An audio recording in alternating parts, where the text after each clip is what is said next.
Well, hello there. Thank you for joining me today. Today I'm going to be playing this clip. It's probably one of the more interesting clips that I've run across in all these years, so it's well worth the time. There's a lot going on in the clip, and I'd like to address a couple things first. First thing is, I don't know where it came from. Well, I mean, I know where I got it from, but I think it's been around for a long time, and there's been some patchwork done. It looks like it might have been a few shows, but anyway, so the sound wavers. Like in the very beginning, you won't hear the sound, and you'll think, "Hey, wait a minute, where's the sound?" It'll play in a minute, and at the end we lose a sound. And then also there's a few spots that it's blank in places, and so you have two choices. You can roll with it and hear what they have to say, or you can drop down to the comments and complain wildly about how you can't hear it. Your choice. But here's what I did. I like to listen to these shows because A, I need to make sure that the audio works as well as the video. Because in some shows, they may use translations and stuff, and that just doesn't work to convert a video to an audio in that case. But in this case, what you do is do what I do, and I use it as an opportunity to get myself some fresh air. I just lean back, relax, make sure I've got the fans on high, blowing that fresh air into my space, and listen. And whenever the sound went out, I looked at my laptop and I figured out what it was. Well, I tried to see if I could adjust. I tried to see if the problem with the sound, if I could see it using closed captions, but no, it is definitely gone in those segments. And that's just the way it goes. So, just do some breathing exercises.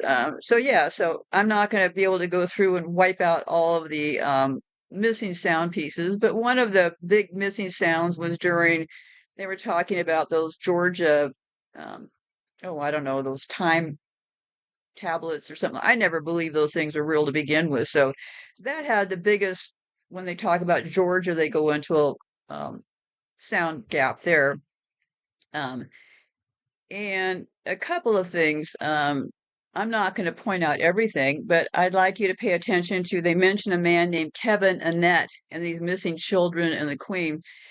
I tried to interview Kevin Annett several years ago, completely blew me off, didn't even show up, didn't even communicate why. I contacted him, he just kind of just brushed it off. So I have thought that Kevin Annett was a controlled person for years.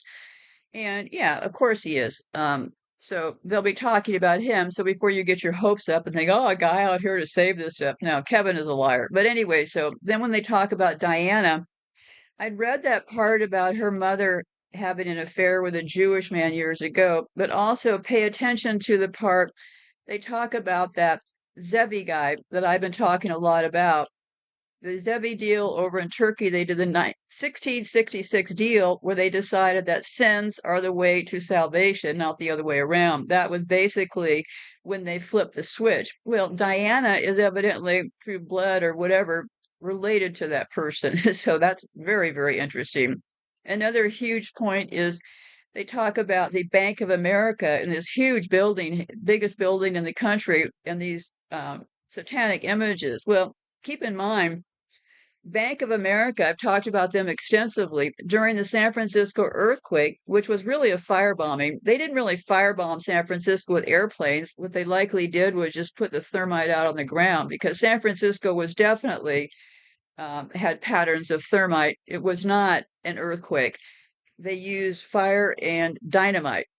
And none of this is speculation on my part. It is they've uncovered it in different ways. They've said things like, well, gee, we don't know why they were throwing dynamite into the fire. It seemed like a mistake. No, it wasn't a mistake. It was on purpose. It was the plan, not the bug in the system. So anyhow, so during the San Francisco fake earthquake, I talked about Bank of America because right before the earthquake, some clever bank person, just for unknown reasons, right, other than they're very clever, got out of town with all the records. Well, so they were looked upon as a hero for saving all the bank records. Well, that bank was Bank of Italy. And after the earthquake or fake bombing, it became Bank of America. So the bank they're talking about with all those satanic messages and stuff, the original bank was Bank of Italy. And the reason I'm inserting this show is because it fills in a lot of blanks. I have two shows already written and ready to record. I'm going into Russia with those Bolsheviks and found some mind-boggling, fascinating things there with the Russia deal. I've been tracking these people. I'm looking at them from the 1400s on. Okay, that's basically when they supposedly hopped on the Mayflower. So I'm going to be talking in the next couple of shows about the deal in Russia and that whole Anastasia deal. And then I have another show. I've got four groups of people. We have the Gypsies, the Jews, the Spaniards, and the Italians. They all are a match. So I have a ton to do to share with you about that. But for right now, because here's what happened. Those Gypsies likely went out and they set up the royal families. They set up the actors and actresses in Hollywood. So, yeah, they created the royals. Okay. So that's why this show is significant before I get into the rest of it. And they do talk a lot about Crowley. Some people claim that Crowley was being played by Barbara Bush. Was he? Well, could have been. Those Bushes are pretty evil people and also out of Germany. So let me see, what else did I have? They also talk about the groom of the stool. These people, well, I'd have to say there's something quite revolting, but I don't want to get started on all the things. And they focus on William and Kate and this Antichrist business. Well, William and Kate actually, according to them, got married on the same day as Hitler supposedly married Eva Braun. This is all about Nazis, right? And also during the part about Bush and 9/11, he's reading that book about goats. I've talked about that in the past. There's a big audio gap there because what they're showing is when you hear the audio gap, when they talk about Bush, they're just showing an image of him looking around the room. So besides that, you're going to get it all. Because remember, goats are part of their deal, right? And then also they like to name things with goats because remember, we have Ramstein Air Force Base in Germany. Ramstein. And they talk about Dolly the clone. Well, really didn't happen. So, anyhow, um, what they said about Kevin was this. I found some information, and somebody said, I have and always will maintain that Kevin Annett is a disinformation agent. He was never at risk for losing his life nor his liberty when he brought so many good activists down. Many people were beginning to bring about change and exposing the truth, but Kevin infiltrated every group possible and then imploded them from within. See, this is exactly how it works. If you've got a good group going, watch for interlopers. Now, you might just find some interlopers who are terrific people, but this is how these agents all work. They get inside the group and then they destroy them from the end. And they went on to say he just published an interview he did with Shauna Green where she gave details of her experience with the TRC, that's his group. This after nearly a year after he used her and other Native activists who now consider him a slimeball. Just how does the defrocked minister get in with the likes of MI5 anyways, if not an agent provocateur? So yeah, Kevin Annett, not a good person. And they went on to say, I've learned that the best lies are the ones that have a pinch of truth to them. Yes, every lie is loaded in the truth. The best deceivers are ones who can pick up on what pains us the most and exploit that. We gladly hand over money, faith, power, and credibility to the ones who will save us. We willingly give away our power and our voice to people like Kevin Annett who steer people into the direction he wants them to go in. Soon we've lost the will to fight because when we question him, he calls us government operatives, disinformation agents, and the like. It's a tried and true tactic of the George Soros paid protesters who yell racist and Black Lives Matter when none of them are anything but white. I fight people like Kevin because he takes the fight away from the loudest voices. He is very good at this game.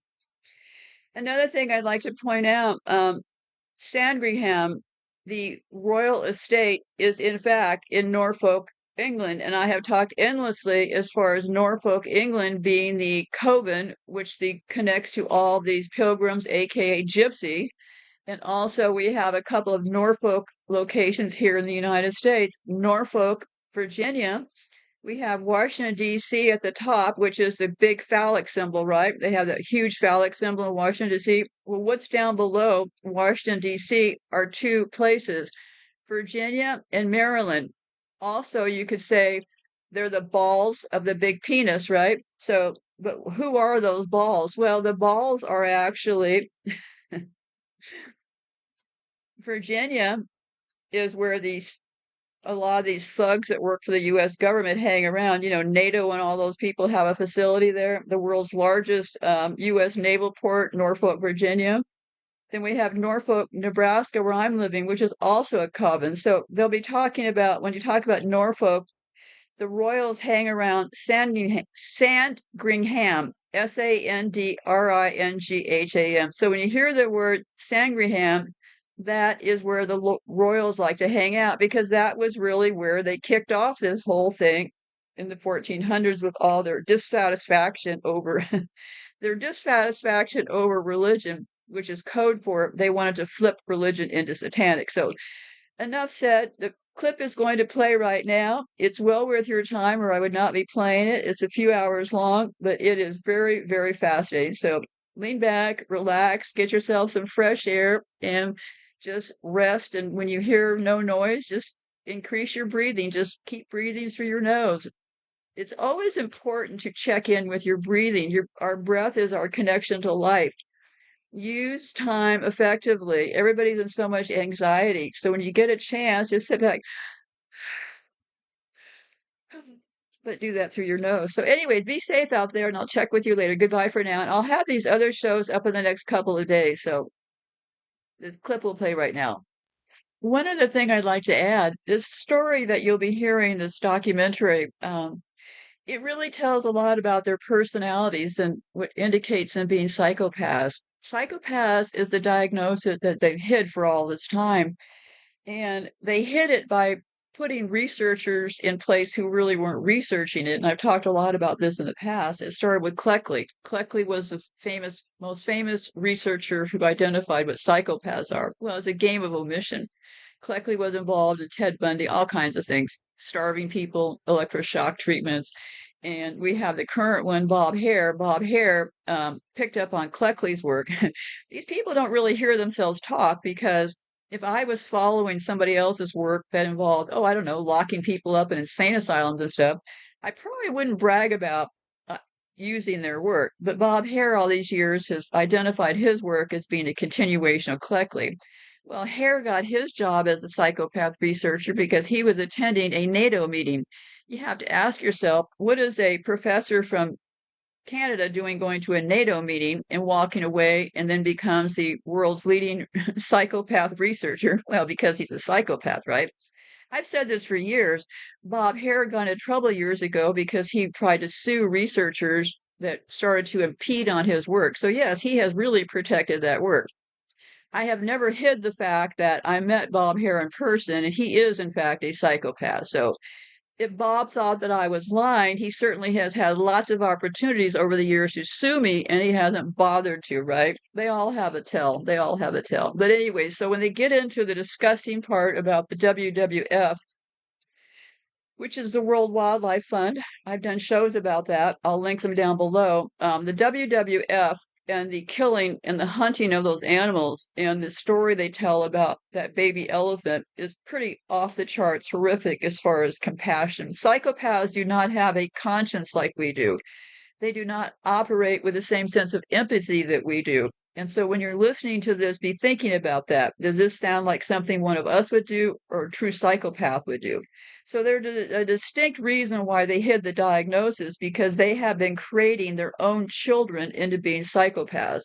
And the reason I think this has only been going on the last couple of 100 years because look at the way they're falling apart right now. They're about their fifth or sixth generation in since the early 1800s, and they're falling to pieces because psychologically they torture their own children. All the people you see on the main stage, the 1%, they've been through these horrific rituals that they take place where they learn disassociation.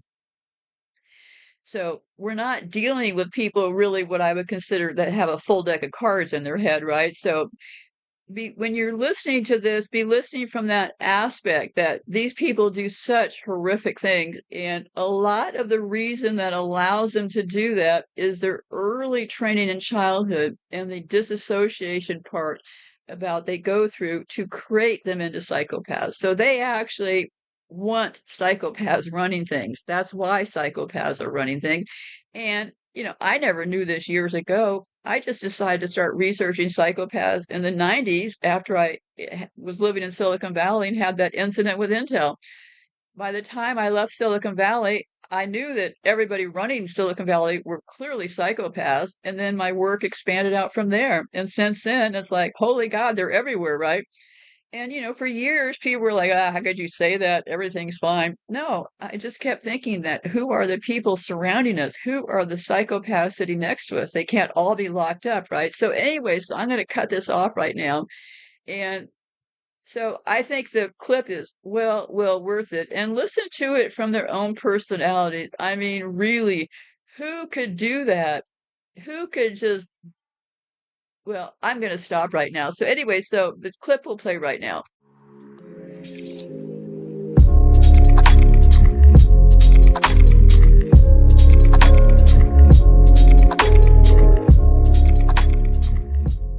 Before their fairy tale wedding, not everything was perfectly perfect for Kate and William. The couple split up at least half a dozen times over 8 years.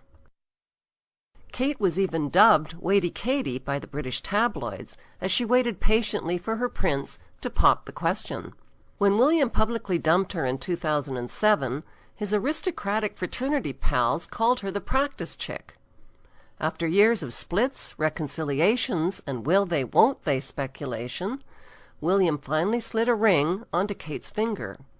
It was the used ring that belonged to his deceased mother, the same ring she wore during her doomed and loveless marriage to William's two-timing father, Prince Charles.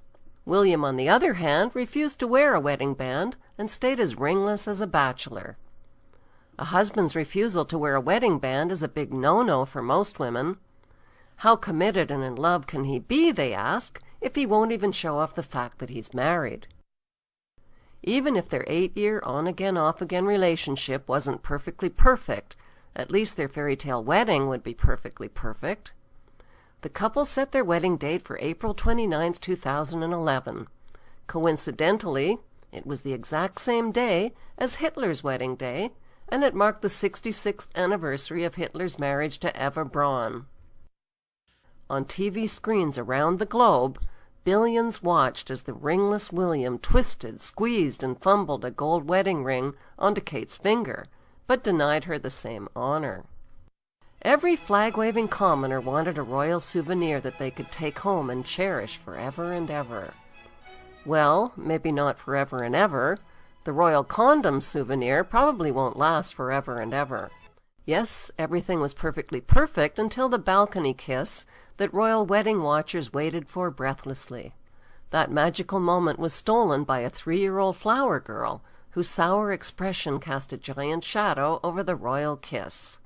The flower girl is the daughter of Lady Rose Astor, and she is also Prince William's goddaughter. Kate finally bent down and whispered something like, "Put on a happy face and get used to it. You're ruining everything." Why is the pouting flower girl important enough to be named Prince William's goddaughter? Because she's an Astor. Fritz Springmeier identifies the Astors as one of the 13 satanic bloodlines who made billions from opium, slave trading, and loan sharking. His book gives reference documentation of their criminal history. Many within these unsavory power circles were on the wedding guest list, like James Rothschild of the Rothschild-Bankster dynasty. James Rothschild brought along his passed-around girlfriend, Astrid Harbord, who, according to the tabloids, had previously shagged Prince Harry. Also on the guest list was Gary Goldsmith, Kate's uncle. The tabloids report that Uncle Gary is a filthy rich, cocaine-snorting, pill-popping, porn-peddling, foul-mouthed, randy, hedonistic playboy. Uncle Gary Goldsmith is the younger brother of Kate's mother, Carol Goldsmith. Kate's Uncle Gary was filmed covertly by undercover reporters for the UK's News of the World at his sprawling $10 million villa on the Spanish party island of Ibiza. He named his villa Maison de Bang Bang, which is French slang for House of Sex. Guarded by MI6 agents, Prince William and his bride-to-be holidayed, partied, and yachted at Uncle Gary Goldsmith's House of Bang Bang in 2006. The undercover reporters reported that Kate's Uncle Gary entertains his guests with hardcore porn on a massive 52-inch screen. He supplies pot, cocaine, ecstasy, hookers, and door-to-door delivery. Does anyone really believe that William and Kate just held hands and sipped tea on their Bang Bang holiday? And speaking of uncles, which uncle is slimier, Kate's Uncle Gary or William's Uncle Andrew? Prince Andrew is the brother of William's father, Charles, and the son of Queen Elizabeth. He is the fourth in line to the British throne. Andrew, who was also a featured guest at William's wedding, has been exposed in the news as a client of Jeffrey Epstein. Epstein is a convicted pedophile who served up underage girls to Prince Andrew like lollipops. Epstein also gave Andrew $30,000 to help pay for his ex-wife Fergie's massive debts that she was blackmailing him for.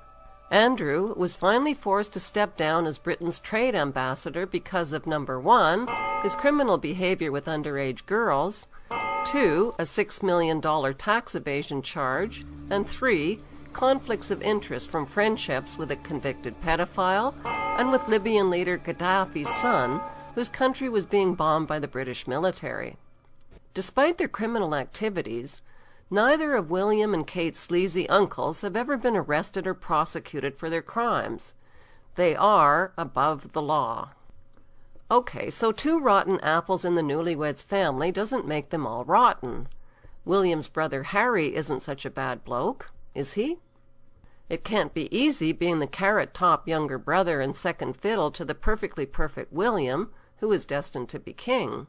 It can't be easy wondering why you look so much like James Hewitt, the man your mother publicly admitted that she cheated with while Charles was cheating with Camilla. It can't be easy hearing news reports that your mother slept around with lots of men. Barry Manicky, David Waterhouse, James Gilby, James Hewitt, Oliver Hoare, William Carling, Dr. Hasnan Khan, rock star Bryan Adams, and Muslim playboy Dodi Al-Fayed.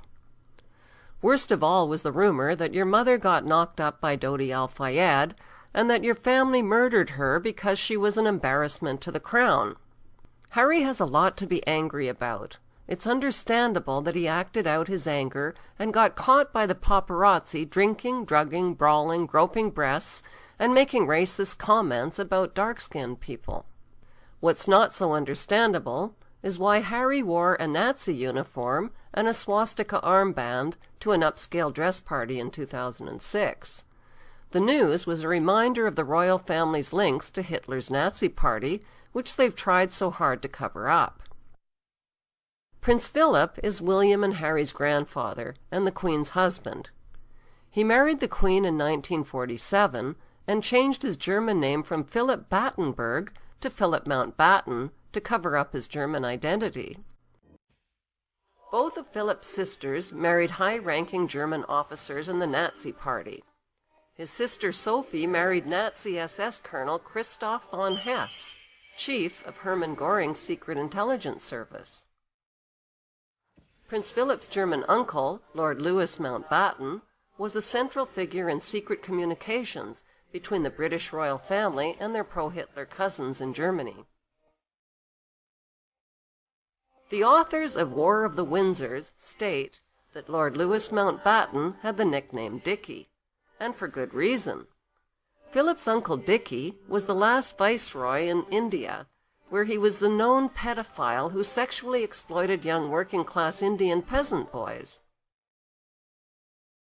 Another book, The Kincora Scandal, connects Lord Dickie Mountbatten to a child prostitution vice ring in Belfast, Ireland. Authorities failed to intervene at the Kincora Care Home for Boys until 1981, despite reports over the years of child sexual abuse. The operators of the Kincora child prostitution ring were eventually convicted in 1981 of the ritual sexual abuse of defenseless young boys who were sold like prostitutes. No charges were ever brought against the VIP customers of royals, politicians, lawyers, and judges. Belfast citizens finally had reason to celebrate when Prince Philip's pedophile uncle was killed by an IRA bomb planted in his boat. What kind of childhood did the Queen's German husband, Prince Philip, have? The answer can be found in a biographical book called Elizabeth, Behind Palace Doors.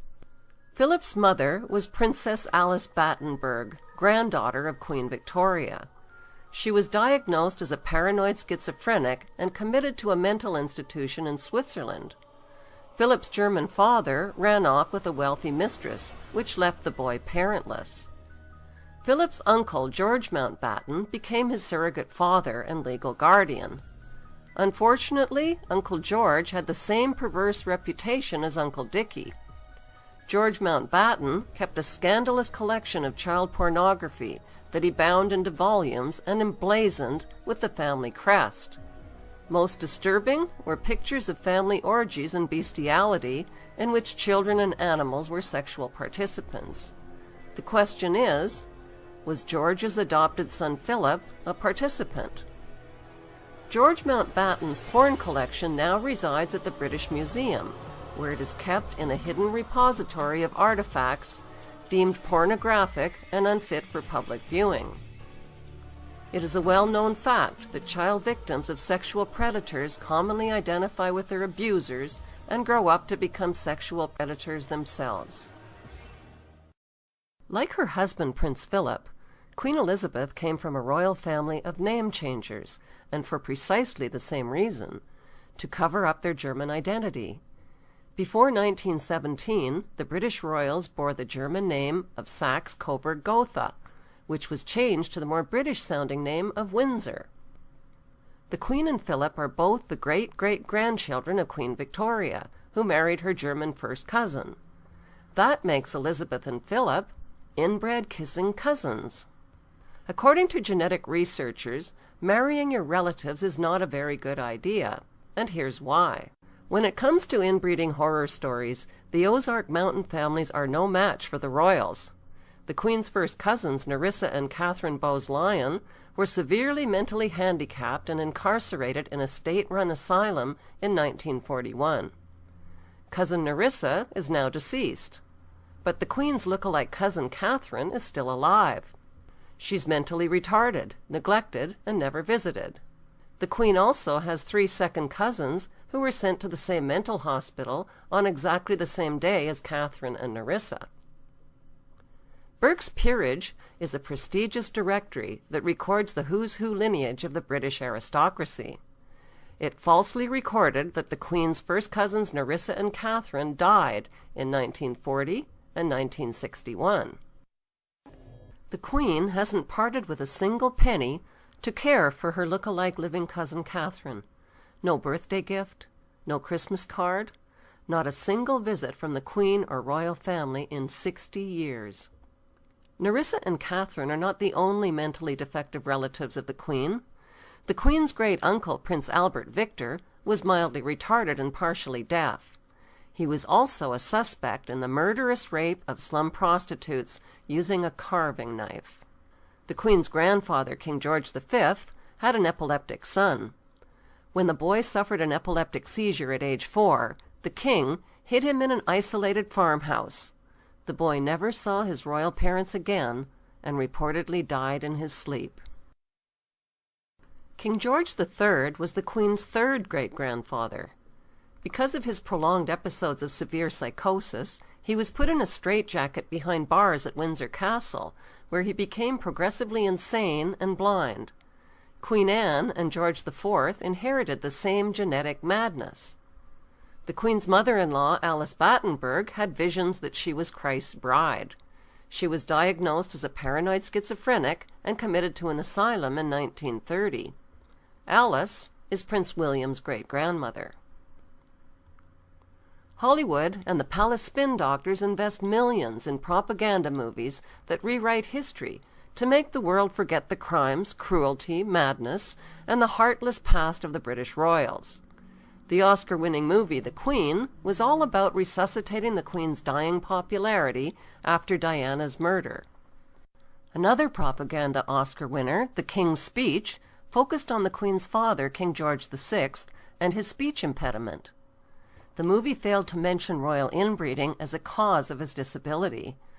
Monarchy movies sell the belief that the royals are sensitive, caring, human, and deserving of worship and taxpayer support. In mid-October of 1964, kissing cousins Elizabeth and Philip paid a royal visit to a Catholic residential school for Aboriginal children in Kamloops, British Columbia, Canada. William Coombs was 12 years old at the time of the royal visit. "I was an inmate at the Kamloops school when we were visited," said Coombs. "I remember it was strange because they came by themselves, no big fanfare or nothing.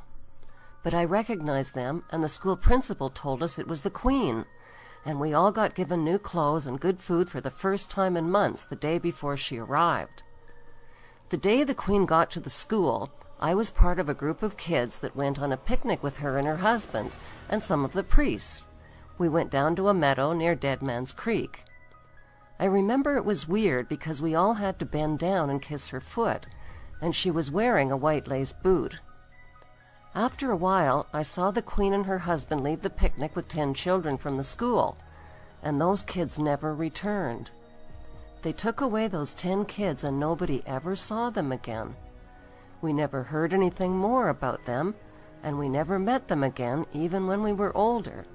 They were all from around there, but they all vanished." The group that disappeared was 7 boys and 3 girls in age from 6 to 14 years old.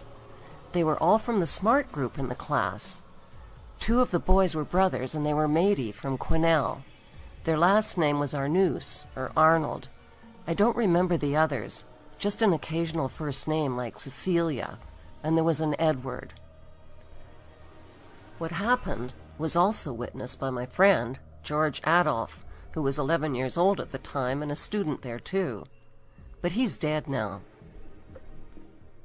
William Coombs, the sole survivor, was scheduled to appear as the star witness at the International Tribunal into Crimes of Church and State in London, England.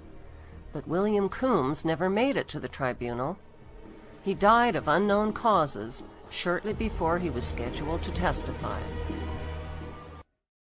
Reverend Kevin Annett, a former minister of the United Church of Canada, believes that William Coombs was murdered to stop him from speaking out about the royal abductions and other crimes of murder and torture that he had witnessed at the school. The Queen and Philip's trip to Canada isn't the only shopping trip they took in the 1960s. In 1961, the couple went on another shopping spree, not for children this time, but for tigers and elephants. Only a few short months before Prince Philip launched the World Wildlife Fund, he landed in Jaipur, India, with the Queen. The royal pair slipped into matching safari jackets and journeyed into India's Rajasthan jungle. A Bengal tiger was lured into the crosshairs of Philip's hunting rifle by tying a group of goats together as prey. Philip shot and killed the defenseless animal, which is on the endangered species list and is facing extinction. Ian MacPhail, the World Wildlife Fund's first international appeals director, told a British TV crew that Philip shot and killed a mother elephant while her orphan calf ran off in terror. Prince Philip co-founded the World Wildlife Fund in 1961 with former Nazi SS officer Prince Bernhard of the Netherlands. Bernhard also helped found the Bilderberg group of politicians, royals, and banksters who meet annually for secret talks. When it comes to blood sports, it's an all-in-the-family affair, like father, like son, like grandson. On a trip to Kenya, Africa, Prince William took lessons in spearing African wildlife from a Maasai tribal member. According to a Fox News report, Prince William drove a 7-foot-long spear into a small antelope and killed it. Prince William recently purchased 250 birds, pheasants, ducks, and partridges, not as pets, but as shooting targets. As the birds were set free, William shot them out of the sky like skeet at the Queen's Sandringham estate. Prince William and Daddy Charles set packs of bloodhounds after foxes in Highgrove. It's jolly good fun chasing after terrorized foxes on horseback and watching the bloodhounds tear them to shreds. The World Wildlife Fund was not created to save endangered wildlife species. On the contrary, it has made a fortune from the illegal ivory trade which it was supposed to prevent. Philip and Bernhard's World Wildlife Fund raised massive funds from corporations and public donations. They used the funds to confiscate huge tracts of land all over the world. The fund is being used as a land and power grab. The royal family's green policies have pushed native people off their ancient lands, shut down their farming, and caused food shortages and starvation. Saving animals and the environment is the phony excuse they use to pass international laws that advance their world government agenda. Prince Philip's son Charles is now the new president of the World Wildlife Fund, which has been renamed Worldwide Fund for Nature. It is one of the largest contributors to human and animal depopulation. The so-called conservation parks in Africa and elsewhere are covertly used to train terrorist groups and mercenaries. These paid mercenaries cross borders, start civil wars, and commit genocide in places like Rwanda and Kenya. Sadly, the trusting public have donated millions under the false illusion that they are supporting wildlife. 10 to 12 corporations run the world's food supply, which are grouped around Britain's Royal House of Windsor. The Windsor-led cartel includes Cargill, Continental, Monsanto, and Archer Daniels Midland, which dominate world grain, meat, dairy, edible oils and fats, fruits, vegetables, sugar, and spices. This cartel is hoarding food, minerals, and raw materials, and it has the power to shut down food production and export supplies worldwide. Prince Philip Mountbatten, alias Battenberg, and the power elite view themselves as inheritors of the earth. Culling the population through eugenics is their answer to freeing up planet Earth's resources that are being consumed by what they consider racially inferior commoners and useless eaters. The Queen is the wealthiest person on Earth. Her gold carriage alone is made of 4 tons of solid gold, worth over $370 billion at today's gold prices. Until 1992, the Queen's income was all tax-free. In 1977, the Bank of England Nominees Limited was established to hide the Queen's investments. Secrecy about her wealth protects her from a public lynching. Government and banking officials inform the Queen about where to invest her wealth. That's called insider trading, and it's illegal. But the Queen gets away with it scot-free. Why? Because she's the Queen, and she's immune to prosecution. The Queen owns more than 300 residences, including castles and palaces, crown jewels, over 27,000 masterpieces, prize racehorses, and a fleet of Bentleys and Rolls-Royces. Her colossal wealth also includes crown land and investments that she inherited from her black nobility ancestors. The Queen's Crown estate includes over 50% of the UK's coastline, as well as Regent Street and Windsor Great Park.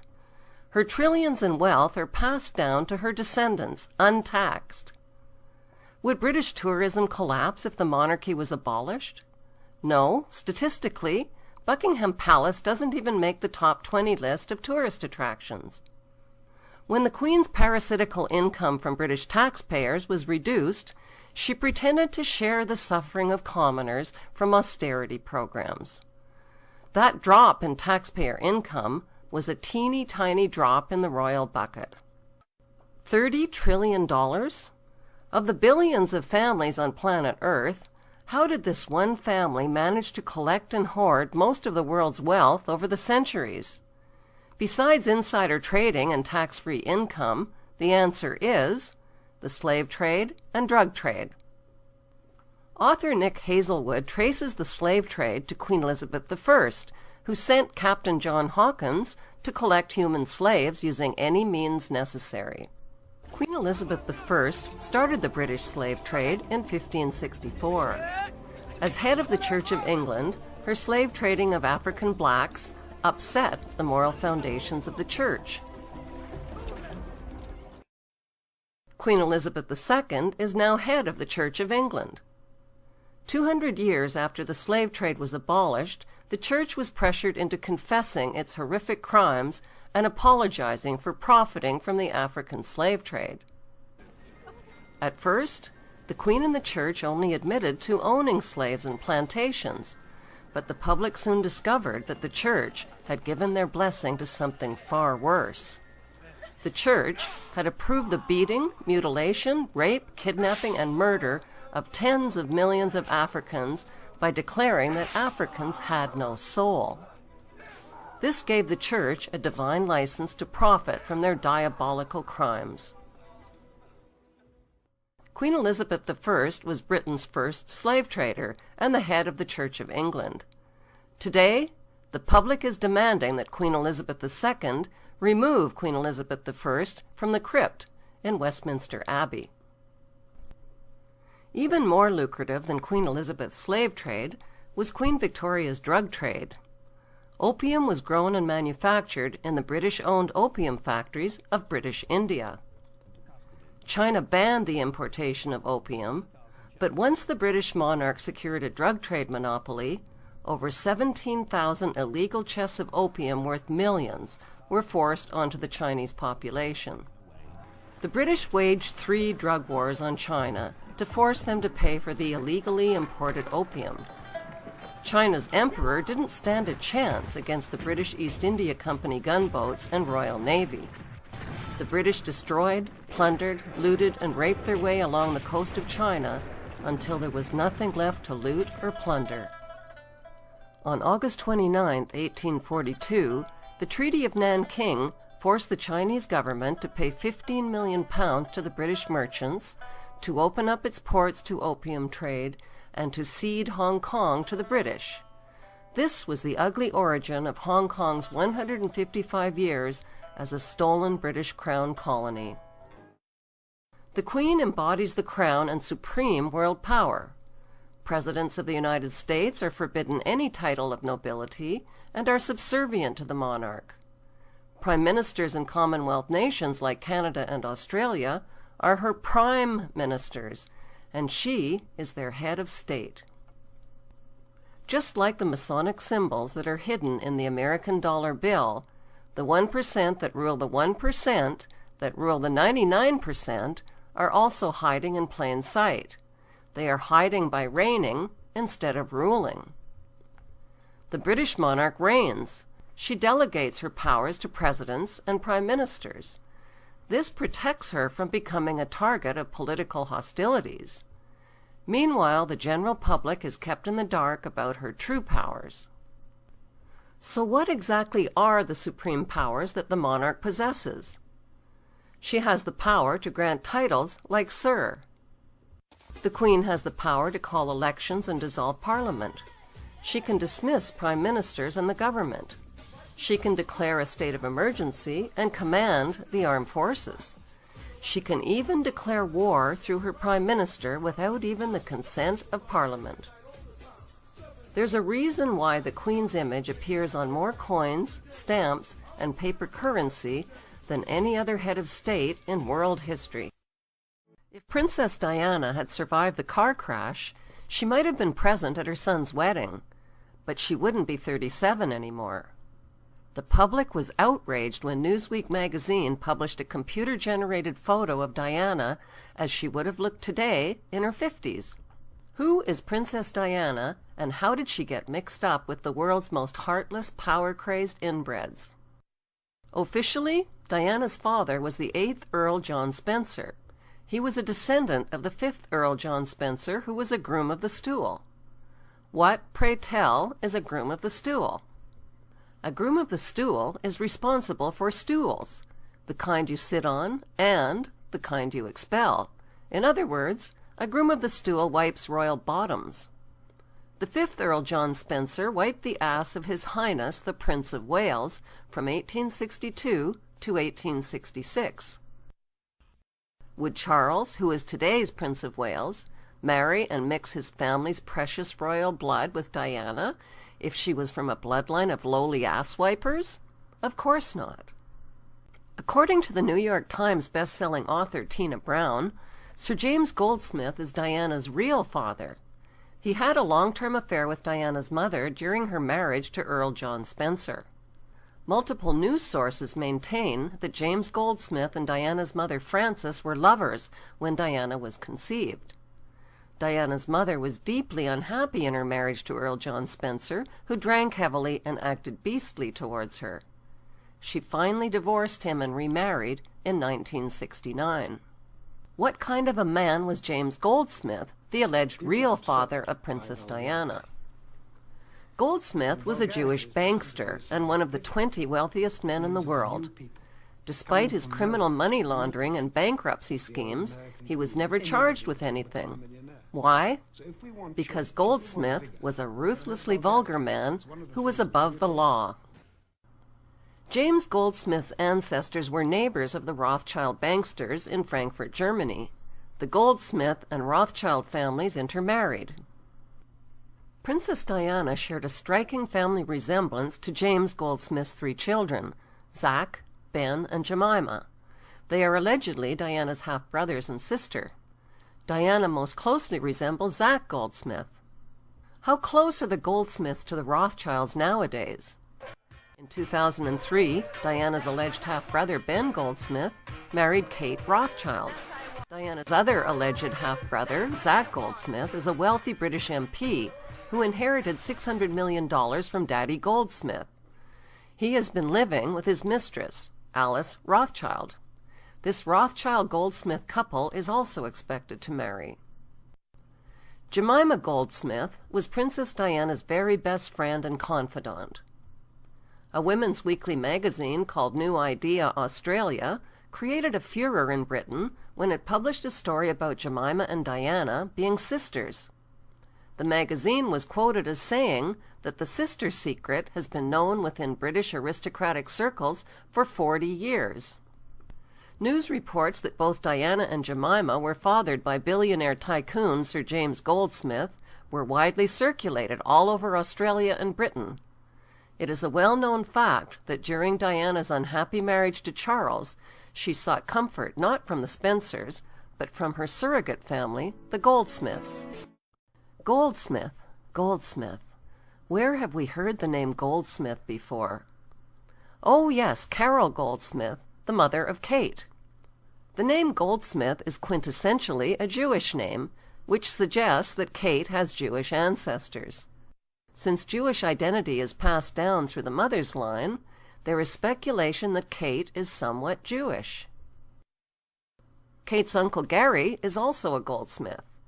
He is her mother's extremely wealthy drug-dealing, porn-peddling brother, whose house of Bang Bang is a popular vacation destination for Kate and William.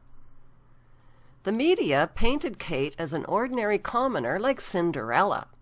But how many ordinary commoners have a mother with enough influence and money to send their daughter to the same posh university as Prince William? Yes, Kate's mother is a Goldsmith, all right, and there's plenty of evidence that William's mother, Diana, was also a Goldsmith. Do William and Kate have a common ancestor? A Goldsmith from Frankfurt, Germany, perhaps? That would make Kate and William kissing cousins like Philip and Liz. Now that Kate is married to William, what is her married surname? Since William is the son of Prince Charles, who is the son of Prince Philip Mountbatten, whose real German surname is Battenberg, then technically William is a Battenberg, and so is Kate. Diana's family story wouldn't be complete without viewing her mother's side of the family tree. Diana's mother's name is Frances Roche. Her grandmother, Ruth Roche, served the Queen as a woman of the bedchamber. Where did the name Roche come from? There is speculation that Princess Diana is a descendant of Jacob Frank, the infamous 18th century rabbi who claimed to be the reincarnation of the false Jewish Messiah, Sabbatai Zevi. Jacob Frank had a son named Rochus Frank, who reversed his name and became known in Europe as Frank Roche. Diana's mother's name, Frances Roche, is the female equivalent of the name Frank Roche. For Charles, the royal marriage to Princess Diana on July 29, 1981, had nothing whatsoever to do with love. It was an arranged marriage for the concealed purpose of joining the Windsor bloodline with the Goldsmith-Rothschild bloodline. The birth of Prince William Arthur Philip Louis Windsor on June 21, 1982, was not a natural birth. It was an induced birth on the summer solstice, when Druids, witches, and Satanists gather and celebrate at pagan sites throughout Scotland, England, and Wales.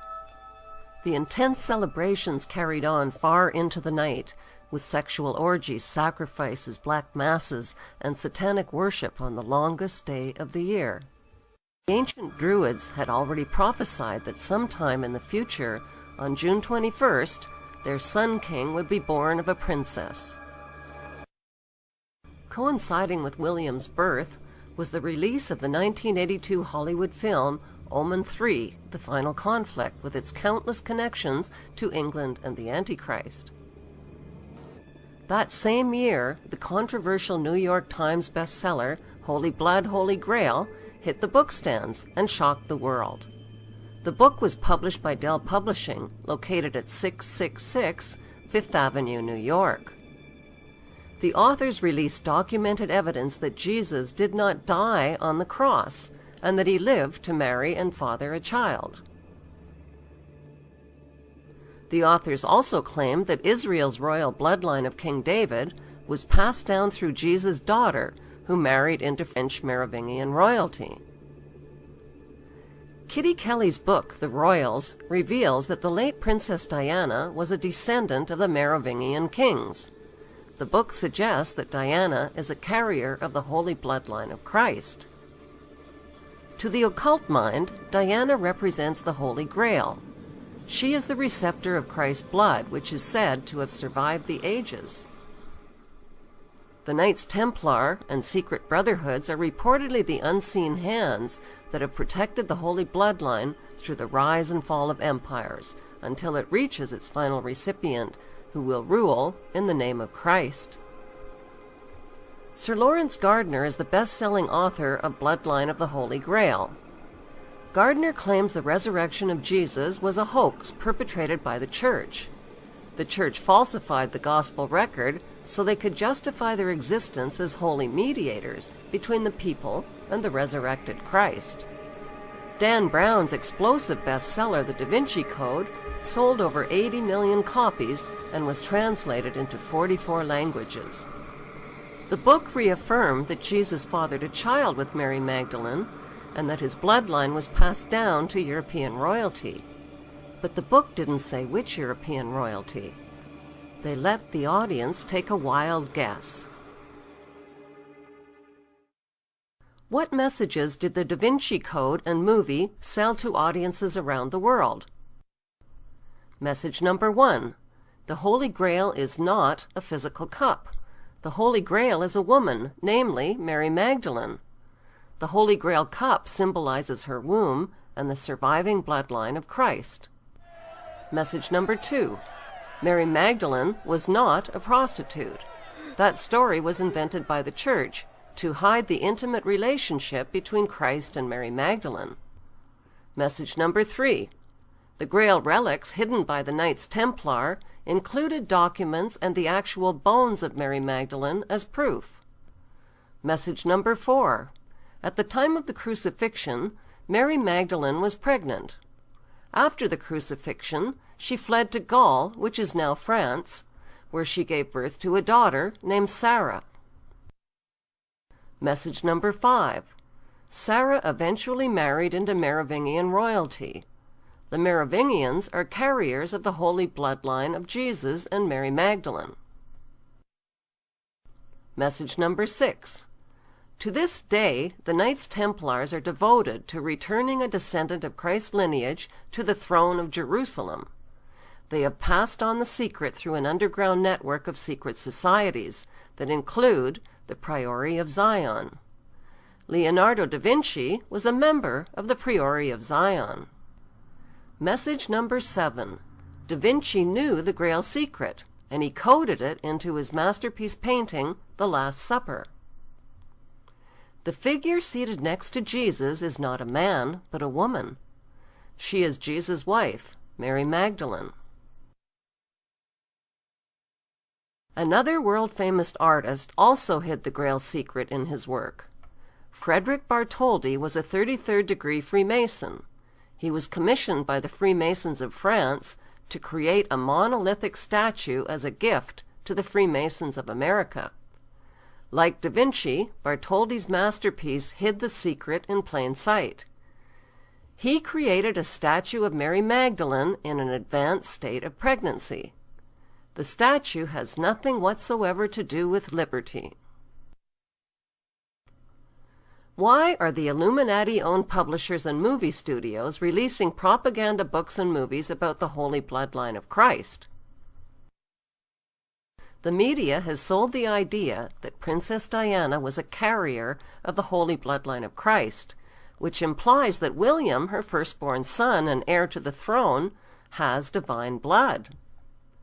The media monopolies have created the public expectation that a final battle between good and evil is near, and what the world needs now is a savior. Diana's tragic death won worldwide love and sympathy for her look-alike son William, whose popularity has soared since her passing. He is now the most beloved figure in the UK. William is immune to bad publicity.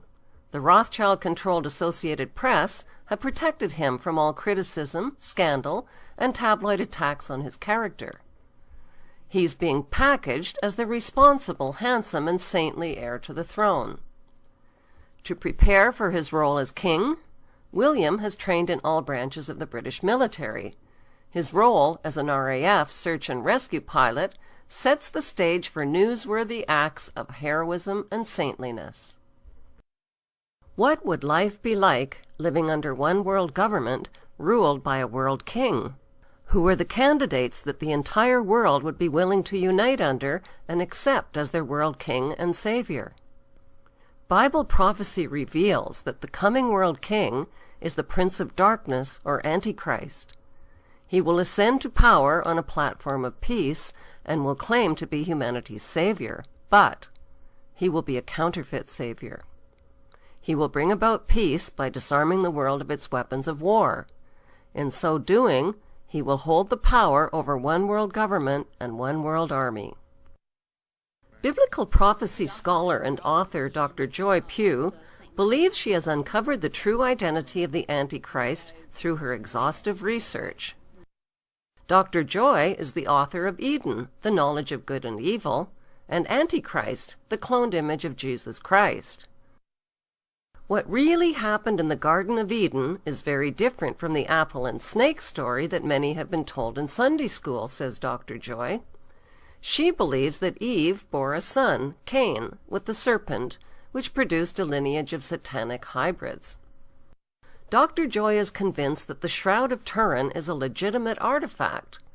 She believes it is the linen cloth that Jesus was wrapped in following his crucifixion.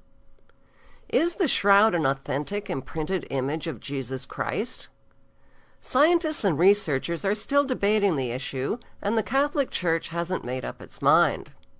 The shroud is real, insists Dr. Joy, who believes that carbon dating of this artifact may have been a conspiracy to cover up its legitimacy. Dr. Joy points to evidence in the book of Revelation that the Antichrist is a demonic clone of Jesus Christ. Since clones don't have a soul, a clone of Jesus would be the reincarnated Jesus without a soul. A Jesus clone would therefore be open to possession by a satanic entity.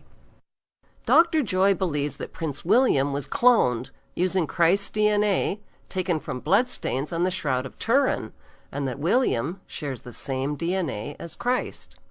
Her research has unearthed a myriad of clues, suggesting that Princess Diana was used by the royal family as a sacrificial broodmare to usher in the cloned Antichrist, Prince William. Eventually, says Joy, proof will be released that the Shroud of Turin is authentic.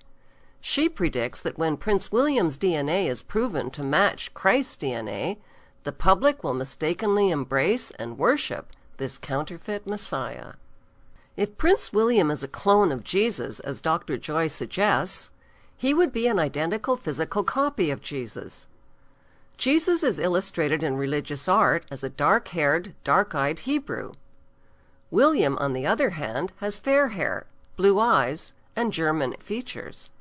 Prince William is, in all likelihood, the biological son of Princess Diana and Prince Charles, whose arranged marriage joined the German Saxe-Coburg-Gotha bloodline with the German Goldsmith-Rothschild bloodline.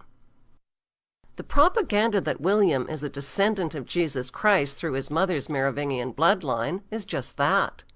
Propaganda.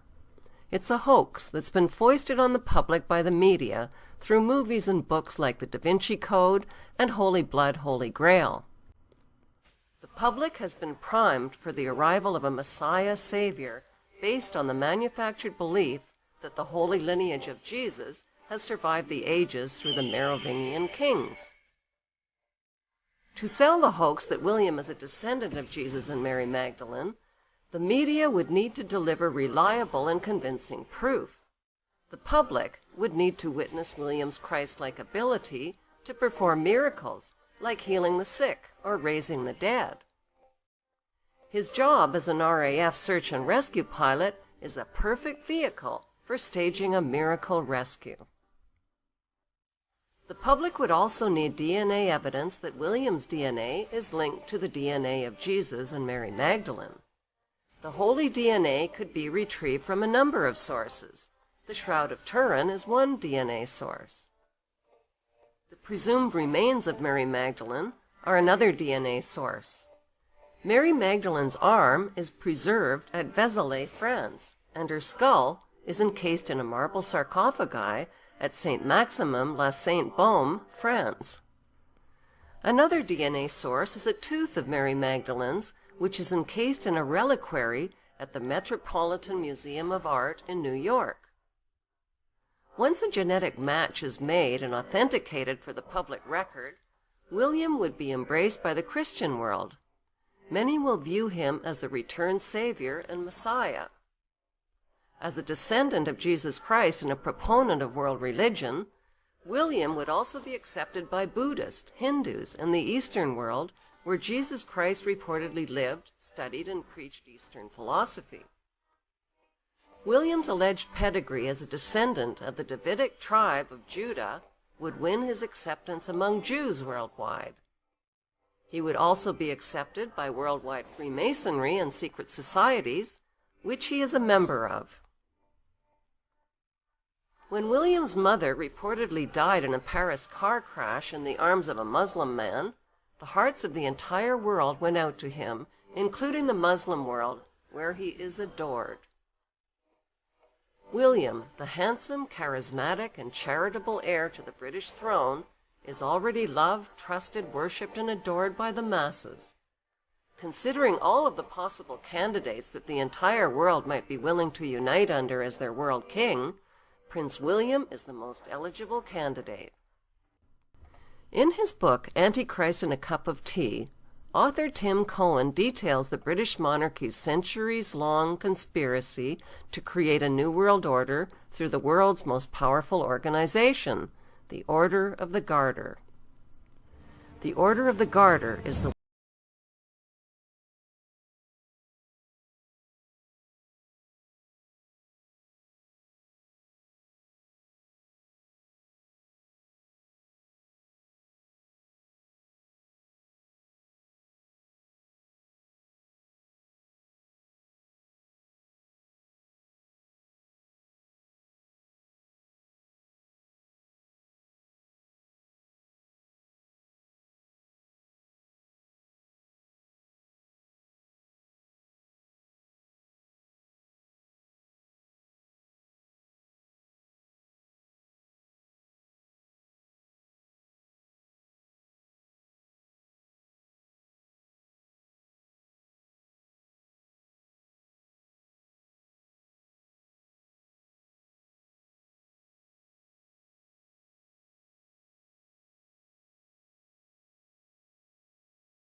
99th member after the name of the founder was added on.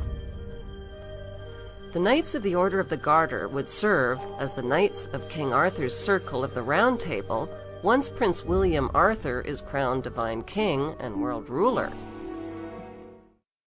The motto of the Order of the Garter is an evil curse, Honi soit qui mal y pense, which means, evil unto him who thinks evil of it. The it refers to evil itself, so the true translation of the curse is, evil unto him who thinks evil of evil. The garter is an emblem of a witch's coven and of witchcraft, which was practiced by the founder of the order, King Edward III. Prince Charles' coat of arms incorporates the Order of the Garter motto and emblem as well as the red dragon. The red dragon is mentioned only once in the book of Revelation to denote Satan. The scriptures describe the spirit of the Antichrist as a red dragon rising up from its otherworldly abyss and, foreknowing its target, possesses the prince and gives him his power and his throne and great authority. A red dragon is found in the top right quadrant of the shield on William's coat of arms, but it's partially hidden by a white horn.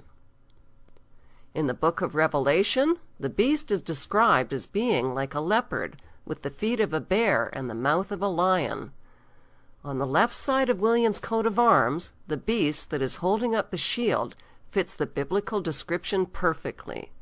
The beast has the body of a leopard, the feet of a bear, and the mouth of a lion. At the top of William's coat of arms is another lion. This dominating lion symbolizes the one world ruler who is the king above all kings. Notice how this ruling lion is detached, like the capstone of the Egyptian pyramid on the US dollar bill. It is waiting to be attached when the world king starts his rule.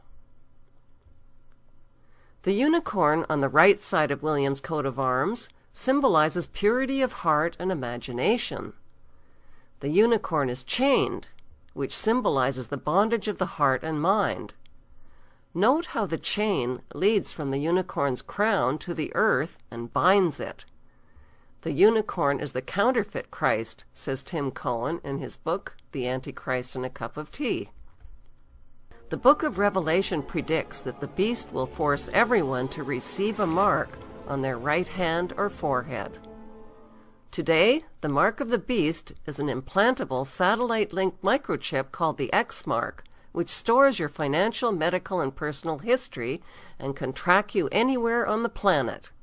It is capable of enslaving the world so that no one can buy or sell or even participate in society without being marked.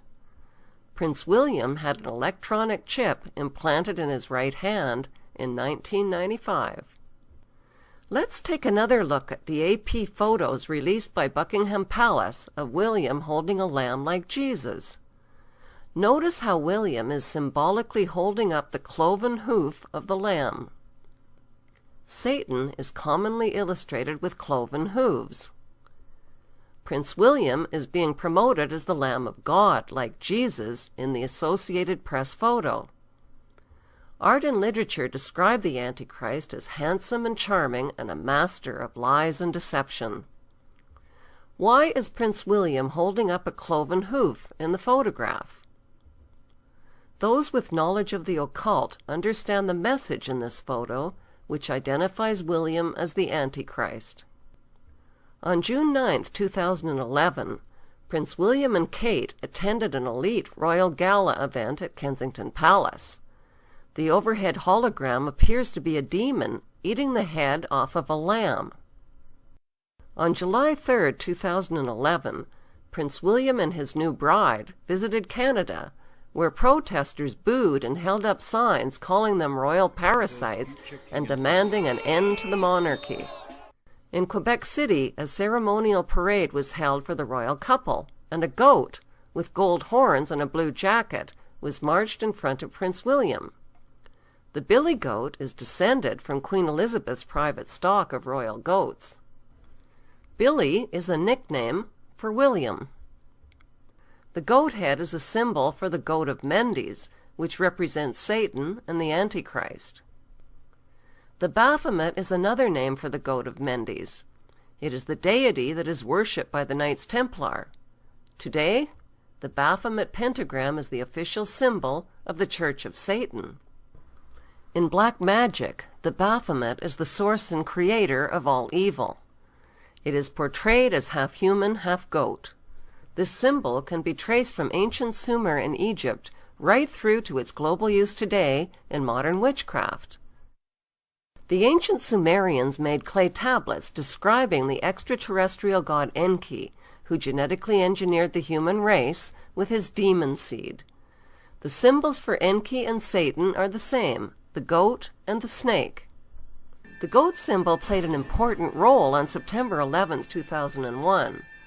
George W. Bush was reading a story about a pet goat to a group of school children when he was informed that a second plane had hit the World Trade Center and that America was under attack.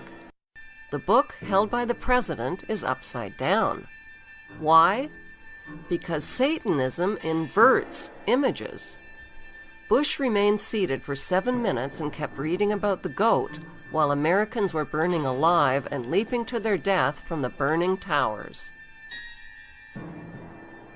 In most tarot card decks, the Devil card shows the Baphomet sitting on an altar above 2 naked human demons chained to his seat.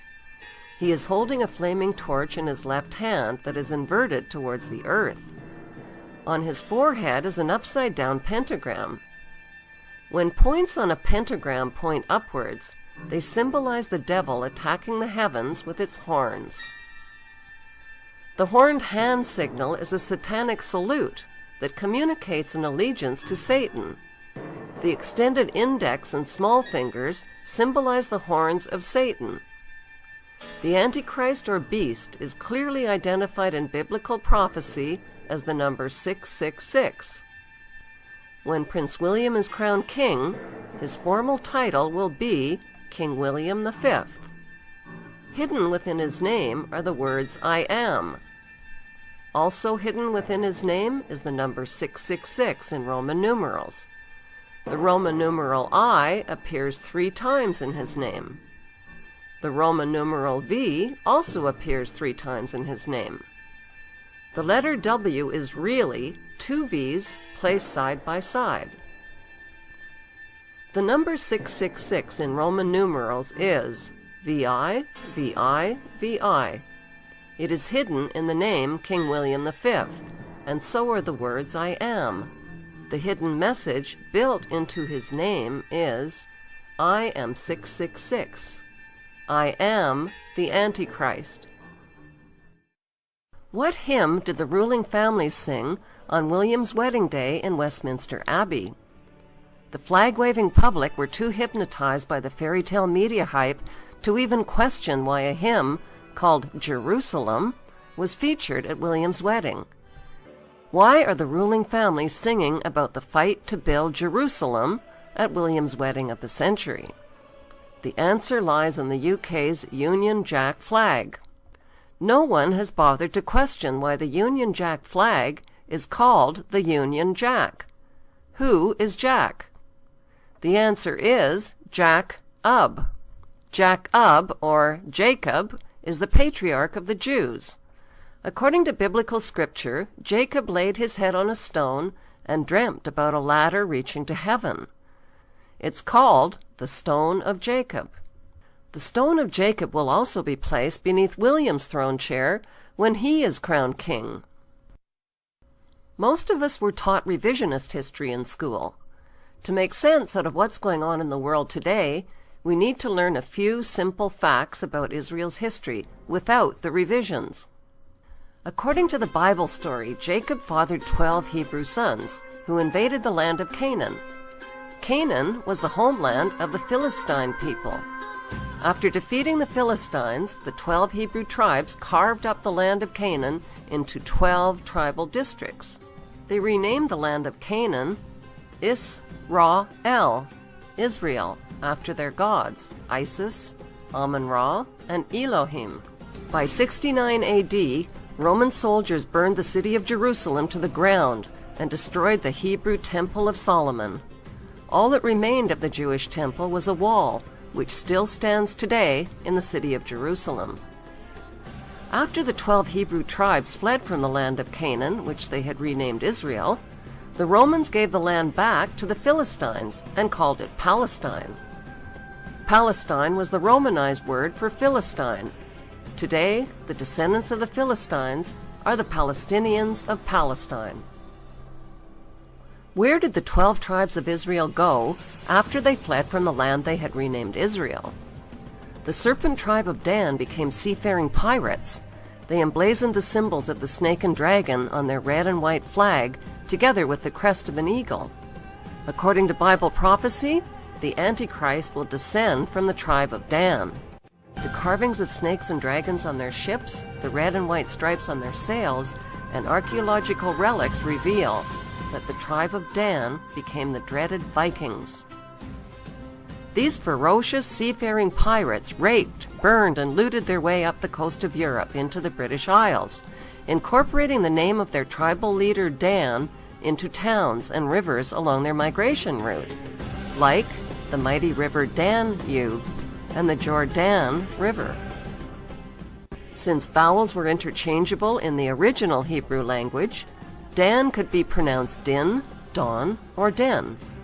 It was embedded in the name London, Scandinavia, Sweden, and Denmark. Denmark literally means the mark of Dan.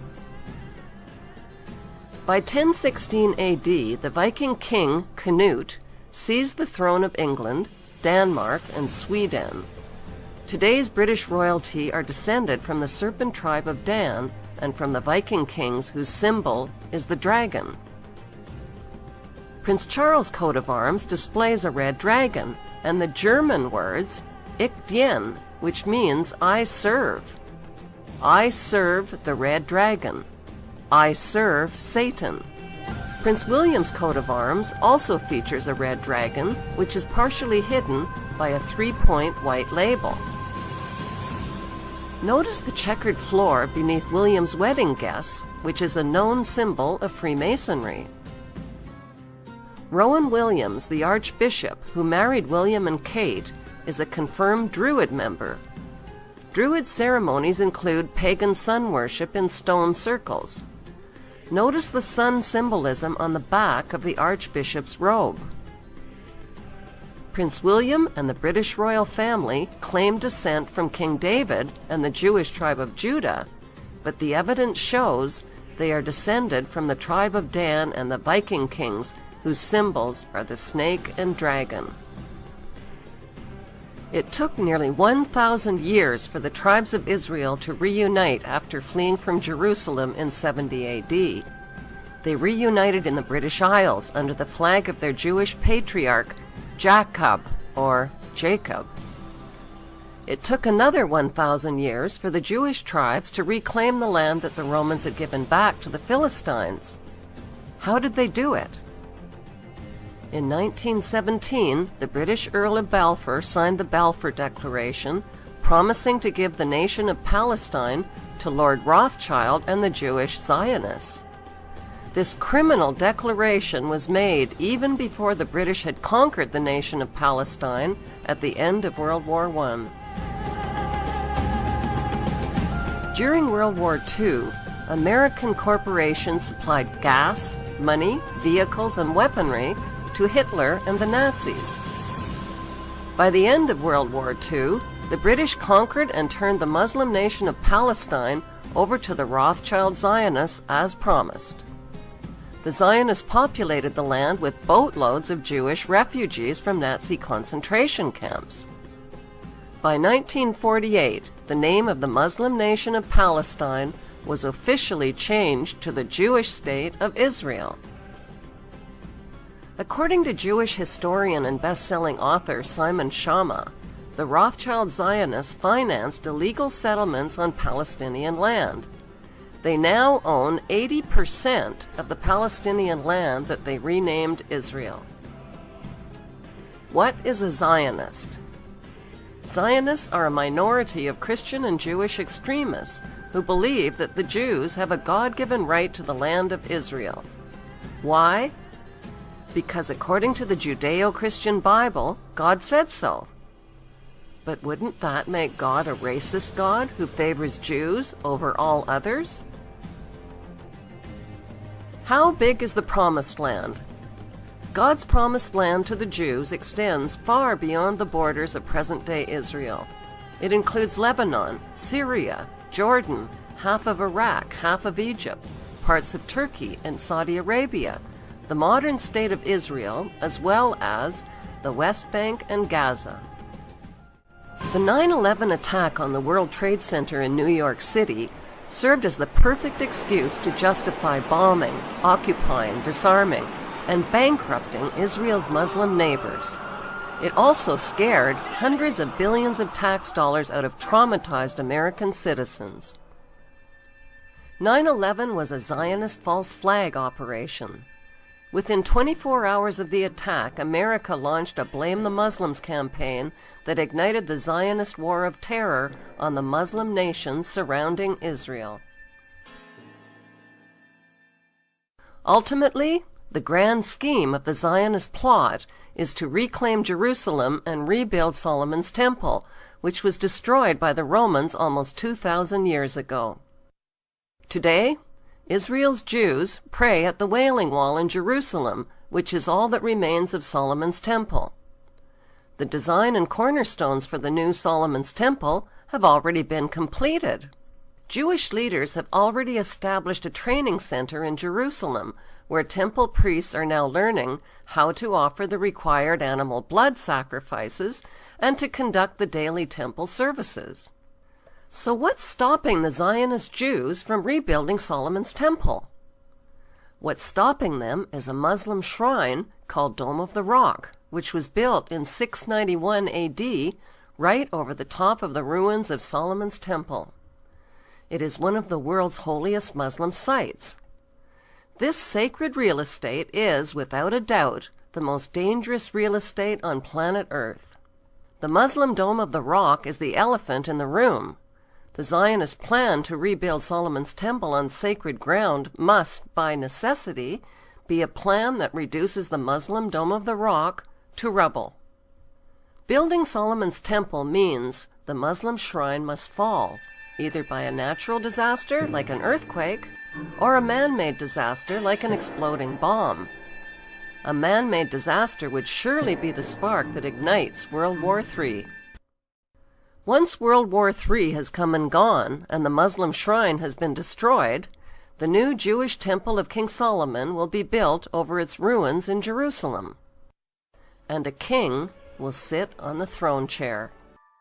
There are 3 important texts that predict an apocalyptic Third World War, which would give rise to one world empire and one world king. The Bible's Book of Revelation, the Illuminati's Protocols of Zion, and Albert Pike's Morals and Dogma. A statue of Albert Pike stands today on a pedestal in Washington, D.C. What did Albert Pike do to deserve a statue in his honor on federal land at the foot of Capitol Hill? Albert Pike was the sovereign pontiff of Universal Freemasonry and a known Satanist who possessed a bracelet which he used to summon Lucifer. After the American Civil War, he was imprisoned for treason, but thanks to Freemason President Andrew Johnson, Pike was pardoned. By 1869, Pike had become the National Chief Judiciary Officer and Grand Dragon of the Knights of the Ku Klux Klan in Arkansas. By 1871, he published the Masonic handbook known as Morals and Dogma. Albert Pike was also the author of a military formula for 3 world wars that would advance the world government agenda to its final stage in the 21st century. World War I, said Pike, must be engineered to overthrow the Tsars of Russia and make Russia a fortress of atheistic communism. World War II must be engineered to destroy Nazism, strengthen political Zionism, and create a sovereign state of Israel in Palestine. World War III must exploit the conflicts between the Zionist state of Israel and the Islamic states so that they mutually destroy each other. Divided and exhausted by war, the masses will receive the light of Lucifer brought finally out into the open. Albert Pike's vision for World War III is now taking shape in the Middle East, where the engineered conflicts between the Zionist state of Israel and the Islamic nations are coming to a head. Proof of a world government conspiracy is uncovered on our Seeing is Believing tour of 5 U.S. cities, starting with Denver, Colorado.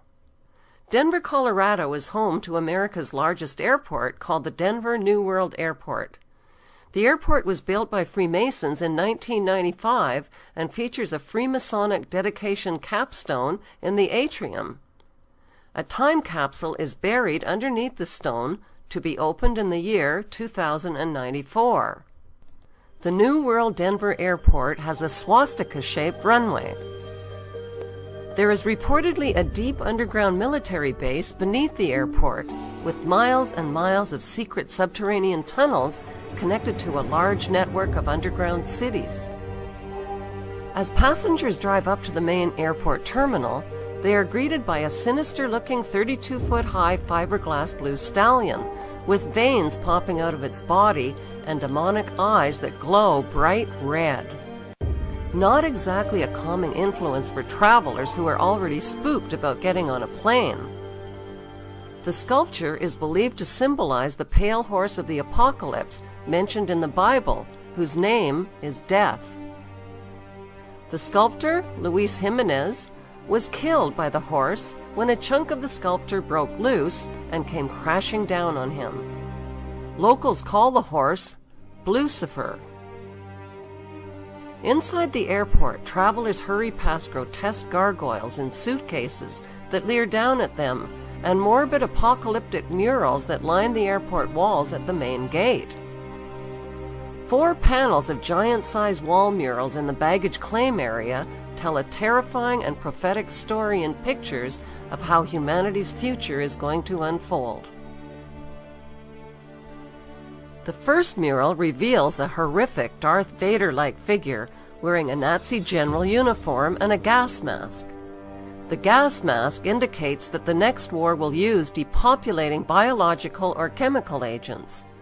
The white dove that he is killing symbolizes peace. On the right are destroyed buildings reminiscent of the Twin Towers. The Nazi general's scimitar sword has been swished through the air, leaving behind a rainbow chemtrail that poisons the air and ethnic population below it. On the left is an endless line of weeping women refugees holding dead babies. There is no trace whatsoever of violence to the dead children, who appear to have died from the deadly gas of the toxic rainbow. Why are there no men present? Presumably, they have all been killed. The Nazi general's scimitar sword that destroys peace is a symbol used by the Shriners, who are Freemasons. Freemasonry is a fraternity within a fraternity. Outwardly, it is a friendly charitable organization that conceals an inner brotherhood of the 33rd degree elect. The next airport mural shows a forest and a city in flames. The world's endangered animals and plants are extinct: buffaloes, whales, leopards, elephants, and sea turtles. The sickly haze and leaping flames suggest a nuclear or biochemical devastation. Children are the only survivors, and they are weeping over 3 open caskets of an African girl on the left, a native girl in the center, and a white Judeo-Christian girl on the right. They represent the death of the old black, red, and white root races to make way for the New World race. The dead white girl in the coffin holds a Bible and a yellow Juden star, which was used by the Nazis to identify Jews. It symbolizes the death of Judeo-Christian beliefs. Another child holds a Mayan tablet depicting the end of the Mayan calendar and the end of the world as we know it. In the third mural, The apocalyptic war has ended. Children of all nations are joyfully giving up their nation's sovereignty to the blonde-haired, blue-eyed German boy at the center. They are all turning over their weapons wrapped in their country's national flag to the German boy. The Bavarian jacket leaves no doubt whatsoever that the blonde-haired, blue-eyed boy is German. He symbolizes the Bavarian Illuminati. With an iron fist, the German boy destroys the weapons of war symbolized by the Nazi general's sword. The German boy uses a hammer, which symbolizes the hammer and sickle of communism. In the foreground, the Nazi general is dead, with doves of peace perched on his corpse. The German boy symbolizes a world leader and savior who brings peace through communism to a devastated world. Who is this boy that the world gives up their flags and weapons to? We know he is German, with blonde hair and blue eyes, like Prince William, who posed as a boy for this Papua New Guinea stamp. Prince William's father is the son of Prince Philip and Queen Elizabeth, whose surnames were changed to cover up their German identities. Prince William's mother, Diana, was allegedly the daughter of James Goldsmith, a German Jew. In the fourth mural, the earth is restored, including the endangered species, the land and water. This future world is populated not by adults, but by parentless children. What happened to the adults? The children are in a dance line that is led by the Scottish boy, who symbolizes Scottish Rite Freemasonry. Also, on the far left is an African woman carrying a snake banner. The parentless children of the world are celebrating the New World religion as they gather around and touch the light of Lucifer, who appears as a genetically engineered plant. The plant is a floral version of the colorful bird known as the Quetzalcoatl, or feathered serpent. It is symbolically inseparable from the morning star and Lucifer. The main theme of the Denver New World Airport murals is an apocalypse, with massive depopulation, extinction of species, the death of Judeo-Christian beliefs, and the birth of one world government, one world ruler, and one world religion. The next stop on our Seeing is Believing tour is Charlotte, North Carolina, where the headquarters of America's largest bank is located, the Bank of America. Here we find more eerie, bone-chilling paintings describing the apocalyptic story of humanity's future in pictures. 3 prophetic frescoes are prominently displayed in the Bank of America's main lobby. Like the Denver murals, they tell a symbolic story which is understood by those in the know. In the first mural, the central figure is a blue-eyed, blonde-haired German boy wearing a Nazi overcoat, clicking his heels together and standing at attention on the checkerboard floor that is a classic symbol of Freemasonry. Who is he? He is the same boy found in the Denver Airport mural, but he is older in this continuation mural. The boy in the mural has a subliminal erect phallus on his Nazi overcoat, symbolizing power. By erasing the boy's right arm, it becomes clear that the flames of the burning bush are shaped like a hand, and the bush itself is shaped like an arm that is positioned at the boy's shoulder. It now becomes obvious that the German boy is making a straight-arm Nazi salute. Prince William's Knight of the Garter crest is a gold lion. The image of the gold lion is subliminally embedded into the blonde hair of the German boy in the mural. Notice the Egyptian pyramid and black sun behind him. The second fresco in the Bank of America's lobby is an apocalyptic concentration camp where resistors are incarcerated. In the background, industrial burning suggests a crematorium. The back and side wall are strung with barbed wire. Hazmat Marines carrying rifles are seen in the crowd with their Nazi Gold Eagle and flags. Notice the person wearing the white hazard protection gear. The hazard protection gear symbolizes a pandemic, biochemical, or nuclear warfare.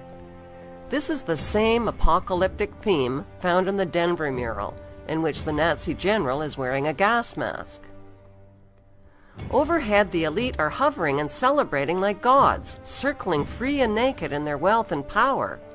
They are energized by the chaos below, where the world population is trapped in their net.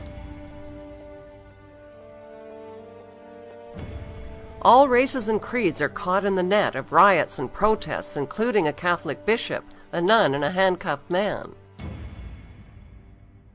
The protest signs are blank, implying they have no voice. The street signs are also blank, implying there is nowhere to go. The last fresco has a mission accomplished theme. It illustrates the post-apocalyptic rebuilding era that creates order out of chaos. The red dragon in human form is etched into the hillside at the top of the fresco. He sleeps peacefully while the miners serve him. These miners are a reminder of the internationally televised Chilean mine disaster and rescue in 2010. 33 miners were rescued in a ceremonial raising of the phoenix. The ritual was an announcement to 33rd degree Masons that Lucifer is rising. The date of the rescue ritual was October 13, 2010, which is 13-10-10. 13-10-10 adds up to 33. Where did the Chilean president travel to the day after the rescue ritual? Buckingham Palace. He personally delivered a mine rock to the Queen that had been raised from the mine as a symbol of the risen phoenix. The prophetic murals that are featured at America's largest airport and America's largest bank express a New World Order agenda that is hidden in plain sight. The giant images on display for all to see are designed to be understood only by a few. The commissioned murals share common themes: an apocalypse, a New World Order, and a central figure who is a blonde-haired, blue-eyed German boy. The next stop on our Seeing is Believing tour is Ellerton, Georgia. Like the Masonic dedication stone at Denver Airport, which has a time capsule buried beneath it, the Georgia Guide stones also feature a capstone with a time capsule buried beneath it. New York City is the next stop on our Seeing is Believing tour. The world's largest cathedral is a New York City landmark called St. John the Divine. It was built with funding from the Grand Master of the Masons of the state of New York. Using the art style of the grotesque, this sculpture next to the cathedral features sun worship, bizarre mythical creatures, and the upside-down head of Satan. There is a John Lennon quote that says, "One day the world will live as one." On the western facade of the cathedral, stonemasons have sculpted a chilling depiction of the collapse of the Twin Towers and the destruction of New York City and its landmarks. This scene was created in 1997, 4 years before the destruction of the Twin Towers on 9/11. Other recognizable skyscrapers are the Chrysler Building and the Citigroup Center. The cathedral's pillar on the left shows the Brooklyn Bridge crumbling, cars and buses falling into the churning waters, and the Statue of Liberty sinking. Beneath this horrifying prophecy is the New York Stock Exchange, with street people selling all around it.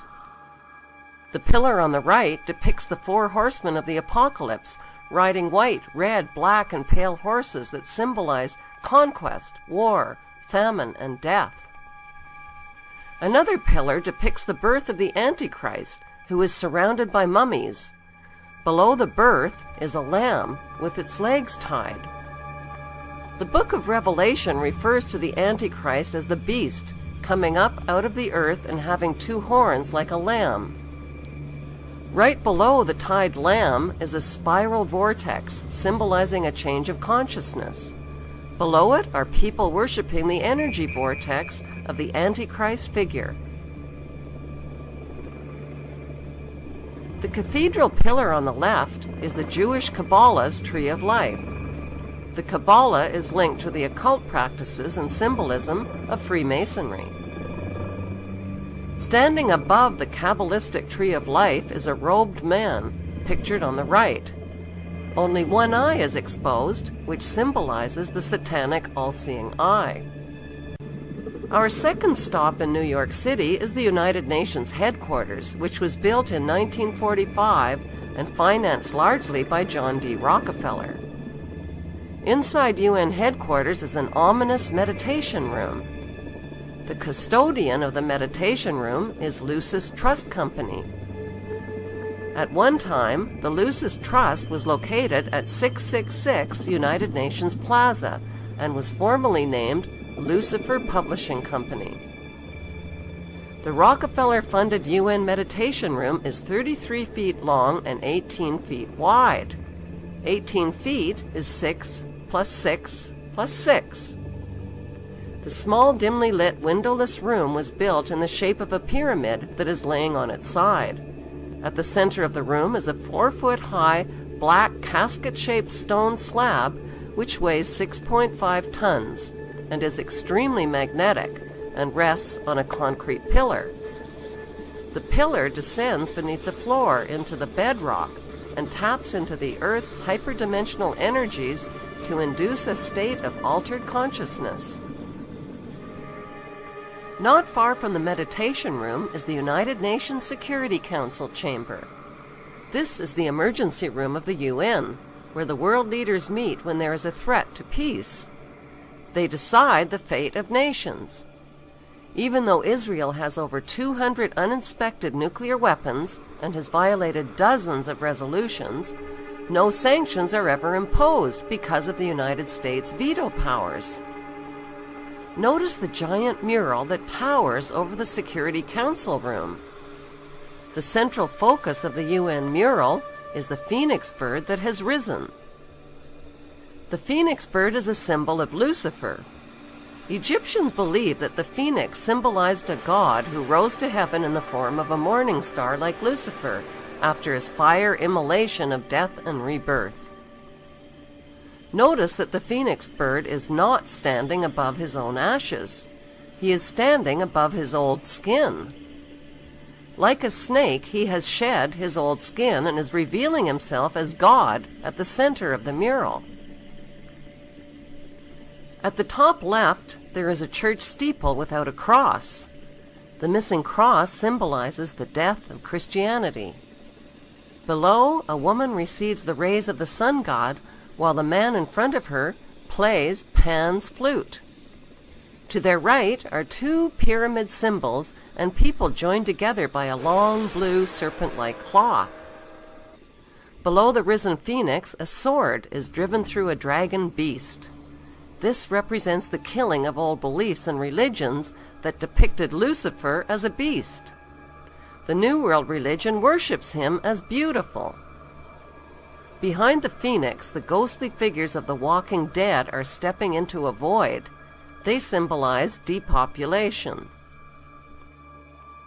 On the right panel, the pale horse from the book of Revelation is the bringer of death to humanity through weapons, hunger, and disease. The man is releasing him. The chained black man represents slavery, while the top panel of the mural shows a technologically advanced white race who control industry, art, and science. In this post-apocalyptic mural, the military man standing on the tail of the beast represents worldwide military power. He tips his helmet to the elite, who are climbing out from underground cities where they safely hid from the apocalypse. In the main oval panel above the phoenix bird, a woman is holding flowers. She is the bride in a wedding ceremony. Who are these newlyweds that are kneeling submissively beneath the serpent in the overhead tree? Could the newlyweds symbolize William and Kate? The serpent in human form is tempting the little girl Eve, who accepts the apple. On the right side of the top panel, a reptilian green creature with scaly skin is dancing with a naked woman while musicians entertain him. The general message of the UN's Phoenix Rising mural is that humanity is stepping into a new Luciferic reality. Beneath this disturbingly prophetic mural, world leaders make global decisions that affect the lives of nearly 7 billion people. For high-ranking politicians, billionaire banksters, businessmen, and Hollywood executives. What's the attraction? 2 weeks of partying, druid worship, and child sacrifice rituals. Members include George Bush Jr. and Sr., Newt Gingrich, Henry Kissinger, Dick Cheney, Alan Greenspan, and the list goes on. One thing is certain, these men don't believe in heaven and an afterlife for good behavior. They dress in long robes and gather before a 40-foot stone owl of the god Molech, where they conduct a mock child sacrifice ritual. It's called the cremation of care ritual to purge members of their guilt. The ritual symbolically burns up their cares and clears their conscience of the diabolical crimes they have committed against humanity. Adolf Hitler has a competitor for the title, and Sabbatai Zevi was as evil as Jacob Frank and his disciples. Jacob Frank rejected traditional Judaism. He reversed the truth and told his followers, since we can't all be saints, let's all be sinners. The best way to imitate God, said Frank, is to cross every boundary, transgress every taboo, and mix, as God did, the sacred with the profane. Orgies, incest, rape, and sexual intercourse with children, including sodomy on young boys, were no longer sinful. In 1773, Jacob Frank traveled to Frankfurt, Germany, the birthplace of the Illuminati. That's where he formed an unholy alliance with Adam Weishaupt and Mayor Amschel Rothschild's banking dynasty. The ambition of the Rothschild dynasty was to win control of the world's gold, central banks, and wealth.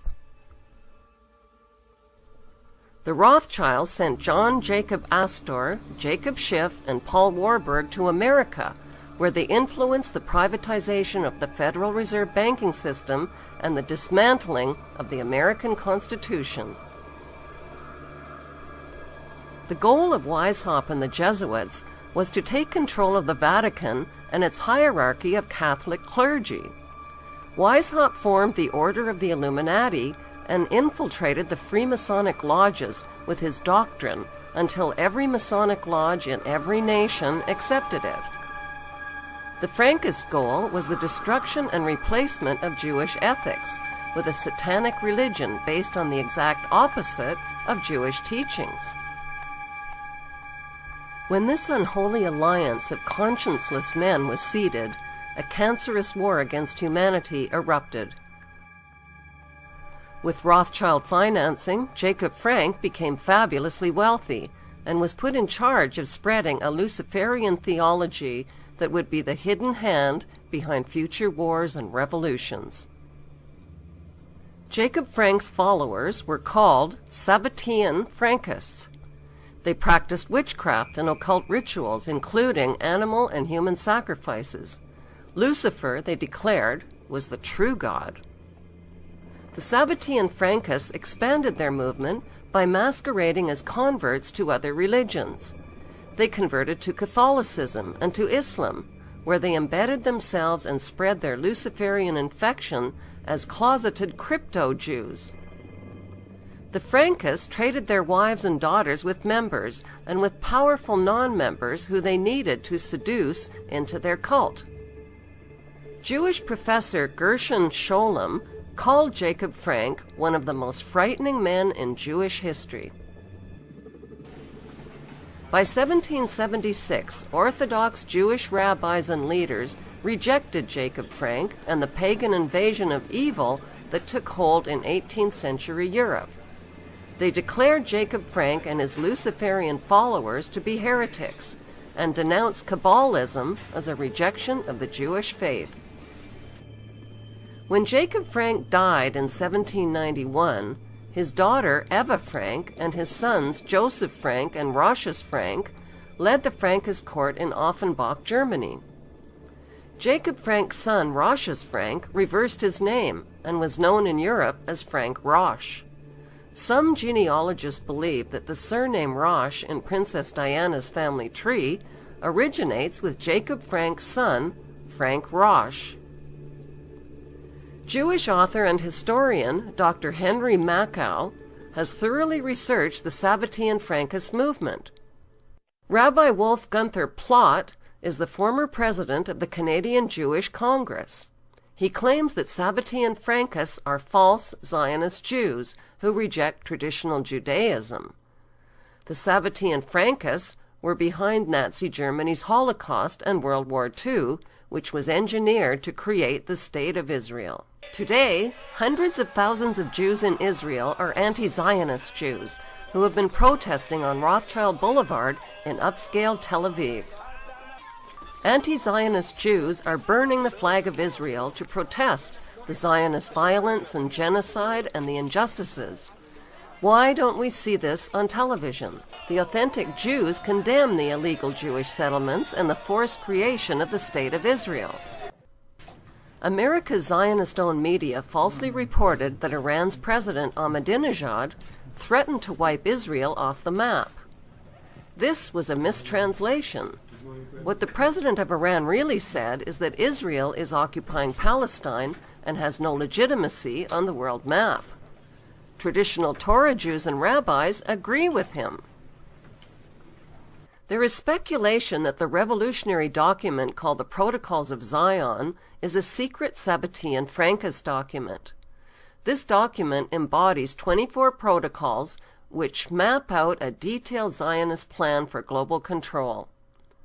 The protocols, written in the late 1700s, describe in precise detail the world domination plan that is unfolding today. Rabbi Marvin Antelman charges that the world today is ruled by a Sabbatean Frankist satanic cult that has conspired with the Illuminati to destroy all religions and fuse all nations into one. Today, royals, politicians, banksters, and businessmen form the inner circle of the Sabbatean Frankist elite. They live secret, two-faced lives, sometimes posing as religious Jews or Christians or Islamists. Modern Zionism is rooted in the unholy alliance of Frank, Weishaupt, and Rothschild. It has infiltrated world religions, taken over Freemasonry, engineered wars and revolutions, and turned nations and citizens into their debt slaves worldwide. Unfortunately, Muslims, Christians, and Jews do not recognize their common enemy because that enemy is invisible. It hides within their own religions.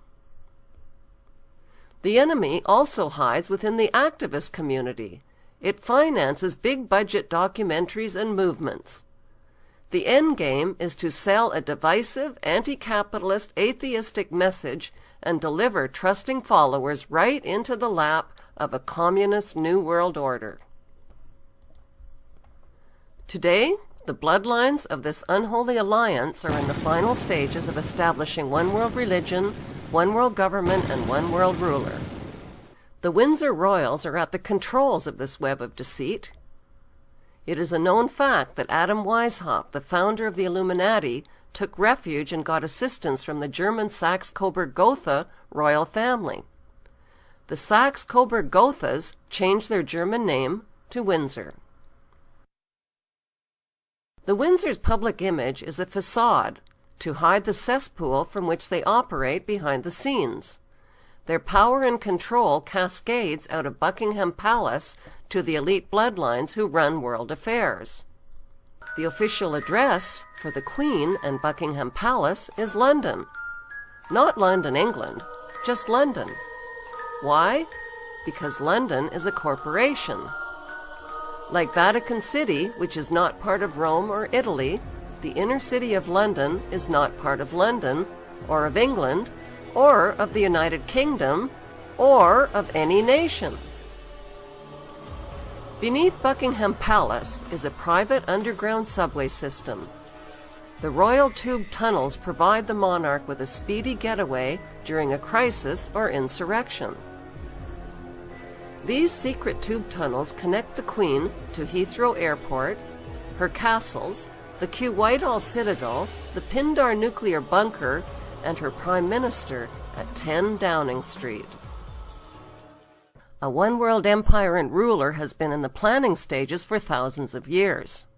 The Egyptians intentionally left the Great Pyramid of Giza unfinished until such time as their sun god achieves absolute power over the earth realm.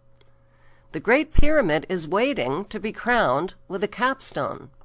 Every U.S. dollar bill displays the unfinished Egyptian pyramid. The capstone is unattached and floating above it and symbolizes the all-seeing eye of Lucifer.